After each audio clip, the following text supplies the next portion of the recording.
السلام علیکم دوستو، امید ہے کہ تمام سننے والے خیریت سے ہوں گے۔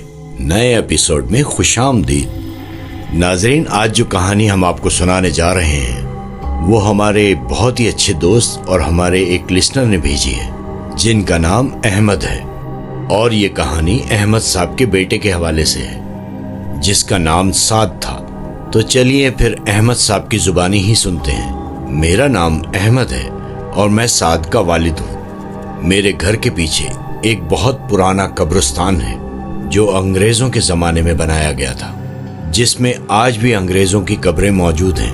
میرے گھر کے کمروں کی کھڑکیاں اسی قبرستان کے سامنے کھلتی ہیں، اور میرے گھر کی چھت سے بھی یہ خوفناک قبرستان نظر آتا ہے۔ قبرستان کی طرف سے چلنے والی ہوا کا رخ سعد کے کمرے سے ہی گزرتا تھا۔ رات کے تقریباً 2:30 بج رہے تھے۔ سعد معمول کی طرح پڑھائی کر رہا تھا۔ کھڑکی سے باہر جھانک کر دیکھا تو دور دور تک کسی کا نام و نشان نہیں تھا۔ قبرستان میں ایک عجیب سی خاموشی تھی۔ پرندے بے چینی میں ادھر سے ادھر اڑ رہے تھے۔ اچانک کتوں کے بھونکنے کی آواز آنا شروع ہو گئی، جیسے کسی غیر انسانی مخلوق کو دیکھ لیا ہو۔ سعد نے جب یہ سب کچھ سنا تو وہ کھڑکی بند کرنے کے لیے اٹھا، مگر اسے بالکل بھی اندازہ نہیں تھا کہ اب وہ کیا منظر دیکھنے والا ہے جس سے اس کی زندگی بدل کر رہ جاتی۔ سعد جیسے ہی کھڑکی کے پاس پہنچا، اس نے دیکھا کہ ایک عورت میلی کچیلی چادر پہنی ہوئی ہے اور کتوں نے اسے گھیرا ہوا ہے، جو کہ قبرستان کی طرف جا رہی ہے۔ جب سعد نے یہ سب کچھ دیکھا تو وہ فوراً گھر سے نکلا اور اس عورت کے پیچھے بھاگا۔ اتنی دیر میں وہ عورت قبرستان میں جا چکی تھی۔ سعد نے ایک پل کے لیے سوچا کہ اتنی رات میں قبرستان میں جانا چاہیے یا نہیں، لیکن اس وقت اس کے دل میں یہی تھا کہ کہیں وہ کتے اس عورت کو نقصان نہ پہنچائیں، اور پھر وہی ہوا جس کا ڈر تھا۔ سعد اس عورت کے پیچھے پیچھے قبرستان میں داخل ہوا اور اس کو پیچھے سے آواز دی۔ سعد نے فوراً کتوں کو بھگایا اور اس عورت سے پوچھا کہ تم کون ہو اور اتنی رات کو تم یہاں کیا کر رہی ہو؟ ایک دم سے ہڈیاں چٹکنے کی آواز آئی۔ اس عورت نے بنا مڑے ایک دم سے اپنی گردن پیچھے کی طرف موڑ لی۔ اس کا خوفناک چہرہ سعد کی طرف تھا اور باقی کا جسم دوسری طرف۔ سعد یہ سب کچھ دیکھ کر اپنے ہوش و آواز کھو بیٹھا اور پاگلوں کی طرح وہاں سے چلاتا ہوا بھاگا۔ بھاگتے بھاگتے جب وہ قبرستان کے دروازے تک پہنچا تو اس کا پیر ایک پتھر سے ٹکرایا اور وہ زمین پر گر گیا۔ سر پر چوٹ لگنے کی وجہ سے وہ وہیں بے ہوش ہو گیا۔ احمد صاحب کہتے ہیں کہ جب صبح ہوئی تو روز کی طرح ناشتے کا اہتمام ہوا، اور جب سعد کی امی اسے اس کے کمرے سے بلانے گئیں تو وہ وہاں موجود نہ تھا۔ اسے پورے گھر میں ڈھونڈا، لیکن جب میری نظر مین ڈور پر پڑی تو میں باہر کی طرف بھی ڈھونڈنے گیا، اور پھر میں نے جو کچھ دیکھا اس نے میرے ہوش اڑا دیے۔ ہمارے مین ڈور کے سامنے ہی قبرستان کا دروازہ تھا، بہت زیادہ قریب نہیں لیکن سامنے ہی پڑتا تھا۔ وہاں پر مجھے ایک لڑکا گرا ہوا نظر آیا جو بالکل سعد کی طرح تھا۔ میں فوراً اس کی طرف بھاگا اور دیکھتا ہوں کہ یہ تو سعد ہی ہے۔ میں نے اسے اٹھایا اور آواز دی۔ اللہ کا لاکھ شکر تھا کہ اس کی سانسیں چل رہی تھیں۔ میں اسے گھر لے کر آیا، اس کو اس کے بستر پہ لٹایا اور کافی دیر اس کی تیمار داری کرنے کے بعد اس کو ہوش آیا، اور جیسے ہی اس کو ہوش آیا اس کی آنکھیں دیکھ کر میں اور اس کی امی ایک دم گھبرا گئے، کیونکہ وہ بالکل سرخ ہو رہی تھی۔ سعد اس وقت ہوش میں تو تھا، اس کی سانسیں بھی چل رہی تھیں، لیکن وہ ایسے لیٹا ہوا تھا جیسے کوئی فالج کا مریض ہو۔ یوں سمجھیں کہ اگر اس کی آنکھوں کو نہ دیکھا جائے تو وہ ایک عام سا معصوم سا لڑکا تھا، لیکن جیسے ہی اس کی آنکھوں کو دیکھتا مجھے خوف آ جاتا، مانو جیسے اس کے اوپر کوئی برا سایہ آ گیا ہو۔ میں اور اس کی امی بہت زیادہ پریشان ہو گئے، اور اسی کے ساتھ ساتھ جب سے ہم سعد کو گھر لے کر آئے تھے پورے گھر میں عجیب سی اسمیل آ رہی تھی، اللہ معاف کرے جیسے کسی لاش کی یا مردے کی ہو۔ ہمیں کچھ سمجھ نہیں آیا۔ سعد کی والدہ بار بار اس پر پڑھ کر پھونک رہی تھی، اور جب وہ اس پہ پھونکتی وہ ہلکا سا ہلتا۔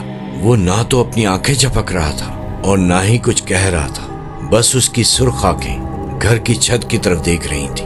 جب کافی دیر اس کے پاس بیٹھے رہے تو میں نے سوچا کہ کسی صاحب علم کو گھر لے کر آتا ہوں، اور میں نے اس کی امی سے کہا کہ تم اس کا خیال رکھنا، میں ابھی آیا۔ سعد کی امی زارو قطار رو رہی تھی۔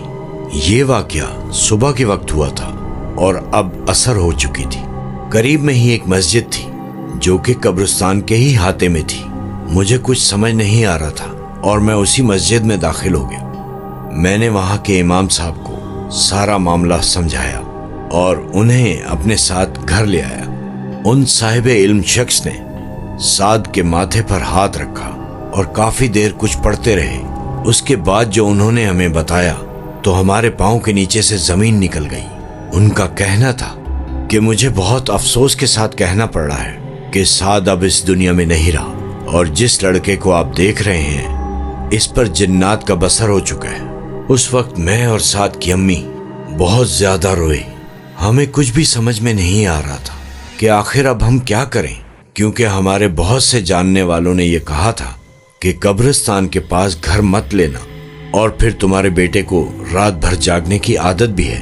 مگر اس وقت ہم نے صرف اس وجہ سے گھر لیا کیونکہ یہ ہمیں بہت کم پیسوں میں مل رہا تھا، اور ہم خوش تھے کہ یہ ہمارا ذاتی گھر ہے۔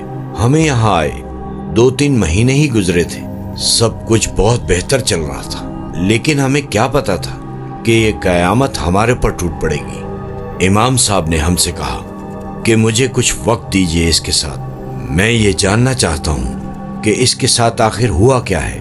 اور انہوں نے ہم دونوں میاں بیوی کو کمرے سے باہر بھیج دیا، اور ساتھ ہی انہوں نے یہ بھی کہا کہ آپ کا بیٹا تو جا چکا ہے، لیکن میں اس معاملے کی وجہ ضرور جاننا چاہتا ہوں کہ آخر ایسا کیا ہوا تھا کہ سعد دوبارہ جابر نہ ہو سکا اور وہ جنات اسے اپنے ساتھ لے گئے۔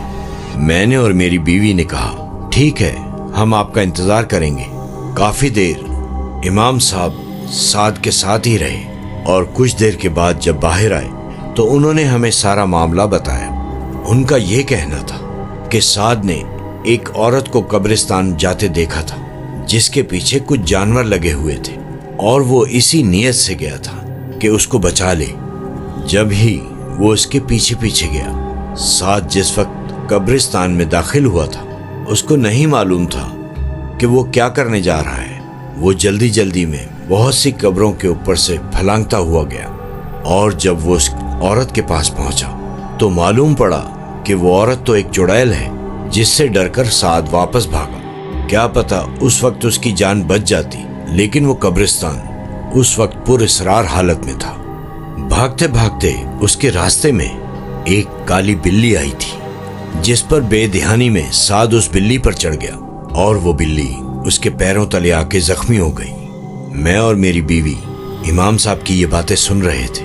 امام صاحب نے کہا اکثر آپ لوگوں نے سنا ہوگا کہ بلیوں کو مارنا نہیں چاہیے، کہ اکثر ان پر کچھ پر اسرار مخلوقات ہوتی ہیں، اور وہی اس وقت سعد کے ساتھ ہوا۔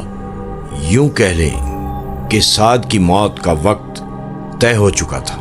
سعد بھاگتے بھاگتے قبرستان کے دروازے پر آیا تو ایک پتھر سے ٹکرا کر وہ گر گیا۔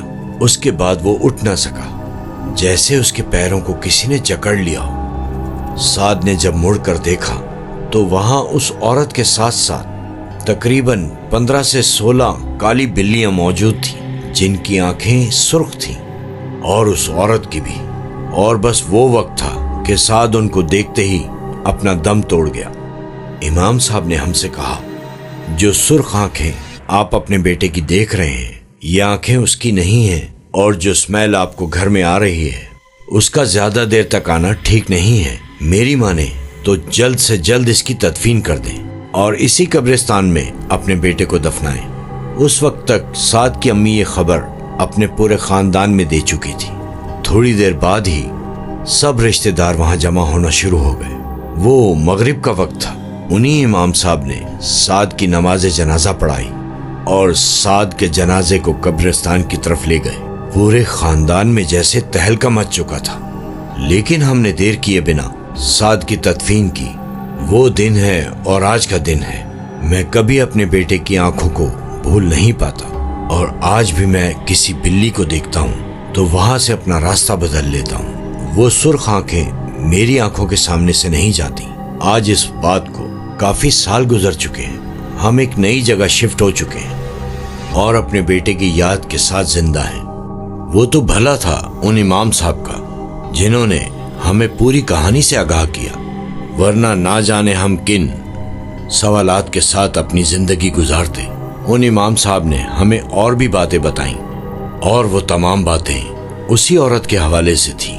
ان کا کہنا تھا کہ یہاں پہ بہت سے لوگوں کو ایک عورت قبرستان کی طرف جاتے ہوئے نظر آتی تھی، جس کے پیچھے کچھ جانور لگے ہوتے تھے جو تیزی سے قبرستان کی طرف بڑھ رہی ہوتی تھی، مگر کوئی بھی ہمت نہیں کرتا تھا کہ اس عورت کے پیچھے جائے۔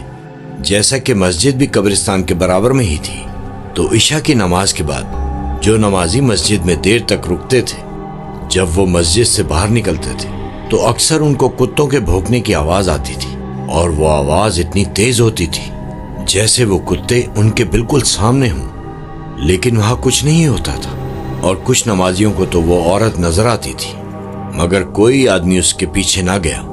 لیکن افسوس کی بات ہے کہ میرا بیٹا اسی عورت کی مدد کرنے کے لیے گیا تھا اور اپنی جان سے ہاتھ دھو بیٹھا۔